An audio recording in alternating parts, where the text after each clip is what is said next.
Bonjour à toutes et à tous. Eh bien, mercredi 30 novembre, dernier jour du mois de novembre. Voilà, on y sera. Moi, c'est pas un mois que j'apprécie forcément, même si dans ce mois-là, il y a la Sainte-Sylvie. Voilà. C'est un mois que, je sais pas, on perd en luminosité, effectivement, donc c'est pas un mois que j'apprécie, je le trouve toujours long. Et bien paradoxalement, cette année, je ne l'ai pas trouvé long, je l'ai trouvé adapté, voilà, à ce que je vis, à ce que je traverse, à ce que je suis en train de mettre en place. Trouver un mois d'introspection, un mois pour moi, pas replié, mais en connexion avec moi-même. Donc j'espère que vous aussi, ça aurait été le cas pour vous et que petit à petit, eh bien, avec ce mois de décembre, on retourne vers la lumière. Vous savez que le 8 décembre, ce sera la pleine lune, ce sera la fête des Lumières. Le 21 décembre, le solstice d'hiver. Et puis, à partir du 13 décembre, je vous le rappelle, parce que j'aimais bien, ma grand-mère disait ça, mon arrière-grand-mère, à la Sainte-Luce, les jours font des sauts de puce. Donc, même si les jours ne rallongent pas, ils ne diminueront plus. Donc, on se réachemine petit à petit vers la lumière, vers le soleil, vers nous-mêmes. Voilà. Je vous précise donc, à partir du 1er décembre jusqu'au 24 décembre, je ferai le calendrier énergétique de l'Avent. Donc, tous les jours, vous retrouverez l'énergie d'un mois de l'année et l'énergie d'un signe du zodiaque. Je vais éternuer, pardon. Atchoum, excusez-moi, voilà. J'y mettrai des petites cartes, comment je dirais, de messages en fonction de mes différents oracles, en fonction de ce qui va m'appeler, bien évidemment, voilà. Et puis peut-être aussi une petite surprise par rapport à votre ange gardien. Voilà. Je vous rappelle aussi que ma formation tarot divinatoire et code énergétique de naissance démarre en janvier, que je prends les préinscriptions. Vous avez tous les détails dans le descriptif en dessous de la vidéo. Et hâte de vous retrouver, bien évidemment, voilà, de vous faire découvrir tout cet univers que moi j'ai découvert avec Sylvie Barin. Et m'a choisi pour animer sa plateforme, pour être co-animatrice de sa plateforme. Donc j'en suis tellement ravie et tellement contente et tellement fière parce que c'est un univers que j'ai découvert, même si avant le tarot divinatoire, le tarot de Marseille, j'aimais bien les oracles, mais là vraiment c'est venu compléter cette passion et cette façon aussi d'apporter des messages. Voilà, c'est aussi important de vous éclairer, de vous dire un petit peu ce que les cartes comment elles peuvent vous guider. Voilà. On y va. Je vous propose aujourd'hui un tirage. Comment vais-je reprendre les clés de ma vie? Voilà. Vous savez que je suis en train de construire un programme pour accompagner justement les personnes qui sont victimes, alors pas victimes, mais qui sont stoppées dans leur vie par un accident de la vie, comme le burn-out, mais comme un divorce compliqué, comme un licenciement, voilà, qui ne savent plus où ils en sont, qui croient que leur vie est arrêtée, que terminée, alors que pas du tout. Donc, c'est ce que je suis en train de construire et c'est ce que je vais vous montrer dans les cartes parce que mon accompagnement est basé entre autres sur le code énergétique de naissance, sur les énergies. Donc, pour vous montrer comment les énergies du tarot de Marseille peuvent vous guider et peuvent vous amener à passer à l'action pour reprendre les clés de votre vie.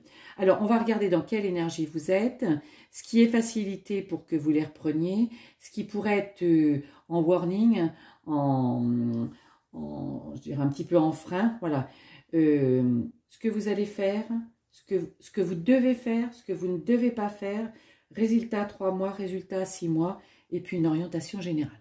Puis on verra à la fin si on remet, si on prend un message de l'oracle de Jenna, 30 clés pour illuminer votre vie, ou de Romain Mielo, du passage, parce que c'est un des oracles extrêmement puissants, extrêmement forts.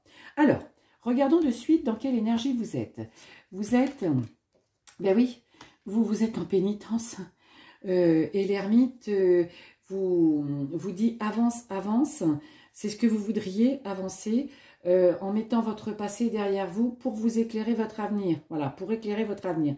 Mais dans la situation où vous êtes, alors si vous êtes dans le burn-out, si vous êtes dans le cadre d'un divorce compliqué, perte d'emploi, banqueroute financière, surendettement, voilà, vous trouvez en pénitence, mais vous dites, mais qu'est-ce que j'ai fait, mais pourquoi j'en suis là, mais je me sens punie, je me sens, voilà, pourquoi ça m'arrive à moi, pourquoi j'ai rien vu venir, pourquoi et je tourne en rond, qu'est-ce que je dois faire, qu'est-ce que je vais faire, voilà. Vous êtes en pénitence, vous mettez en pénitence, vous pensez en pénitence, voilà.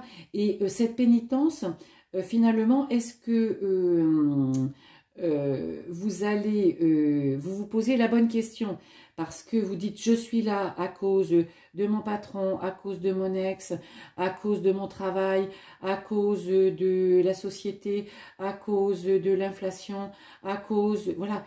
Mais finalement, est-ce que cette pénitence, comment je veux dire, vous allez chercher des questions beaucoup plus propres à vous, voilà, parce que dans n'importe quelle situation, vous n'en êtes pas coupable, mais vous en êtes 100% responsable, voilà, parce que je vous le dis depuis que je fais les tirages, on est toujours là où on doit être, on a toujours fait les choix qu'on a voulu faire, on a été guidé, mais on a toujours un libre arbitre. Donc oui, vous êtes là, vous êtes anéanti, vous vous sentez croulé sous le poids de cette situation. Vous voudriez voir plus clair, vous voudriez avancer, mais vous faites que ressasser le passé. Voilà, vous êtes bloqué, vous êtes stoppé dans votre parcours, vous êtes stoppé dans votre vie. Voilà. Là, qu'est-ce qui est facilité? Eh bien, c'est la tempérance, elle vient vous dire, est-ce que vous avez envie d'être heureux ou est-ce que vous avez envie d'avoir raison? C'est pas la même chose. Heureux, c'est vivre en fluidité avec vous, en correspondance complète avec vous, avec votre cœur, avec vos intuitions, avec ce que vous avez envie. Être heureux, c'est et avoir raison, c'est se dire oui, oui, oui, j'en suis là. J'ai pas de chance, et c'est la faute d'un tel, et c'est la faute de la société, voilà. Vous êtes dans cette réflexion, voilà. Donc c'est déjà bien d'être dans cette réflexion.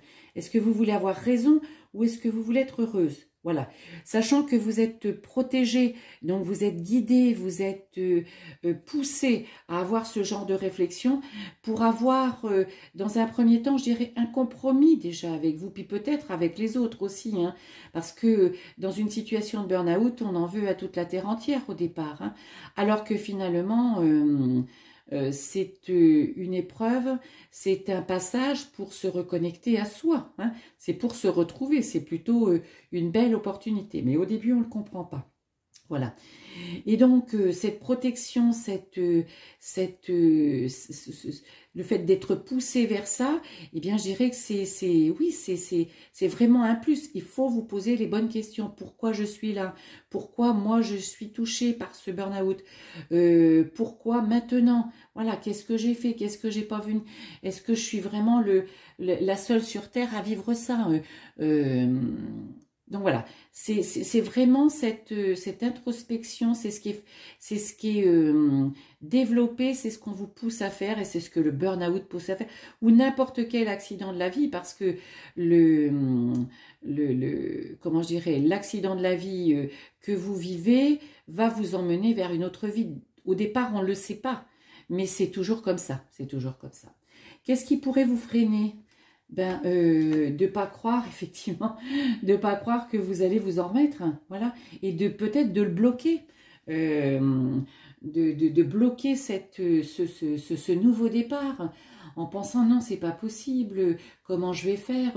C'est vrai que quand je vois tous ces commentaires sur tous ces groupes qui accompagnent les gens en burn-out sur Internet, quand je vois les gens englués dans leur brûlage, dans leur cramage, qui sont plus affairés à savoir la prolongation de leur indemnité journalière, le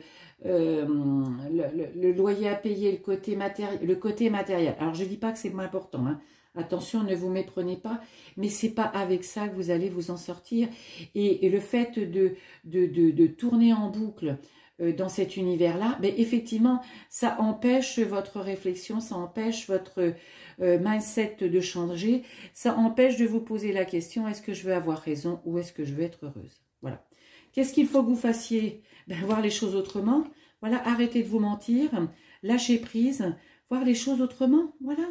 Se dire que le burn-out, c'est une opportunité. Vous aviez une vie d'avant, vous allez avoir une vie d'après et ça va vous réaligner. Voilà.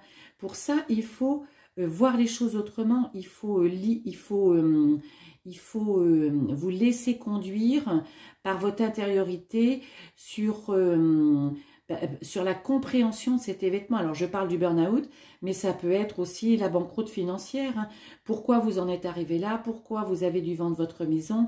Pourquoi, voilà, parce que déjà, il faut accepter le 100% responsable de cette situation, pas coupable, effectivement, 100% responsable. Il faut arrêter de vous mentir, il faut lâcher prise, il faut voir les choses autrement, voilà. Il faut vous diriger autrement, il faut que vous fassiez... Parce que si vous continuez à rester englué dans les consultations du psy, dans vos médicaments, qui peut-être certainement vous font du bien, je ne dis pas, je ne suis pas médecin, hein, voilà. Bon. Mais il n'y a pas que ça pour se sortir de toutes ces situations. Il faut aussi passer à l'action, il faut vous engager, il faut trouver le déclic. Il faut, voilà, vous poser la question, est-ce que je veux avoir raison ou est-ce que je veux être heureux? Qu'est-ce que vous ne devez pas faire? Ben, vous replier, voilà, et puis pensez que, voilà, ne pas vous aimer aussi, hein, vous replier sur vous-même, rester dans l'ombre, et pensez que jamais plus vous allez revivre. C'est tout à fait faux, hein. Moi, j'en suis la preuve vivante, moi, j'en ai fait un burn-out, et puis aujourd'hui, vous voyez sur quel chemin je suis. Alors, complètement différent de celui que j'avais, puisque moi, j'étais cadre supérieur dans une grande entreprise publique française, avec beaucoup de management, voilà. Mais maintenant, je suis sur un chemin qui me correspond, qui me fait vibrer, parce que j'ai vraiment aussi envie de mettre à disposition mon expérience et à disposition ma connaissance et des tarots de Marseille pour vous aider à vous transformer. Donc, ne pensez pas que vous n'allez pas rebriller. Arrêtez de vous mettre dans l'ombre, hein, ne vous repliez pas. Arrêtez de dormir tout le temps. Arrêtez. C'est peut-être pas facile, mais voilà. Et tout ça, faites-le pour vous parce que vous êtes toujours là et vous avez le droit et le devoir, je dirais, de revenir sur votre chemin de vie, sur votre mission de vie, sur ce qui vous correspond, sur ce qui vous fait kiffer. Voilà. Résultat dans 3 mois, eh bien, impératrice, énergie, eh bien, toutes les énergies que vous aurez retrouvées vont vous aider à passer à l'action, à revenir dans votre créativité, à être réengagé sur un chemin plus constructif, pardon, voilà, qui va vous correspondre, où vous allez vous retrouver vous-même, où vous allez rebriller, où vous allez vous reconnecter à vous-même. Et résultat, dans 6 mois, eh bien, vos intuitions, tout ce qui est du domaine de l'eau, c'est le domaine de l'affect, eh bien, vous ne serez plus affecté effectivement par toutes ces émotions, par toutes ces émotions intérieures. Et Et dans 6 mois, vous resterez focus sur votre redémarrage, sur votre passage à l'action, sur reprendre les clés de votre vie. Voilà, c'est parce que vous aurez compris effectivement pourquoi vous êtes dans cette situation. Je suis contente que ça ressorte parce que c'est ce que je propose dans mon programme. Et si vous avez envie spécifiquement sur le burn-out et accident de vie, pardon, et bien de rejoindre mon groupe, allez-y. Je vous y accueille, j'ouvre les portes avec grand plaisir. C'est ma vie, ma destinée, comme le nom de ma chaîne YouTube. Voilà. Et regardez, à 3 mois et à 6 mois, vous avez quand même l'impératrice et vous avez quand même l'empereur. Des personnes qui sont déterminées, qui y vont, qui n'ont plus peur, qui savent comment y aller, qui savent où aller. Voilà. Regardez, la force. Donc tout se passe sans forcer. Les choses se font avec une grande fluidité. Vous ne résistez plus aussi, c'est ça, voilà. Vous ne résistez plus à l'extérieur de cet accident de vie. Vous acceptez votre responsabilité dedans, voilà. Et la lune, c'est votre intuition. Mais vous êtes renoué avec votre intuition, avec votre intériorité. Vous êtes reconnecté à vous-même et vous savez où vous voulez aller parce que vous l'avez découvert, vous savez ce qui vous fait vibrer, ce qui vous fait kiffer. Voilà. Je sais que vous ne retournerez pas dans votre ancien job. Et je dirais même, il ne faut pas retourner dans votre ancien job. Parce que c'est la raison pour laquelle vous avez été en télescopage. Vos valeurs ne correspondent plus avec ce job-là. Et en tout cas avec cette entreprise-là. Voilà. Donc, laissez-vous guider, laissez-vous, comment je dirais, transformer. Voilà. Pour réimpacter votre nouvelle vie. Eh bien, écoutez, je vous retrouve dès demain pour le premier tirage du calendrier énergétique de l'Avent. Je vous souhaite une très belle journée. Bye bye!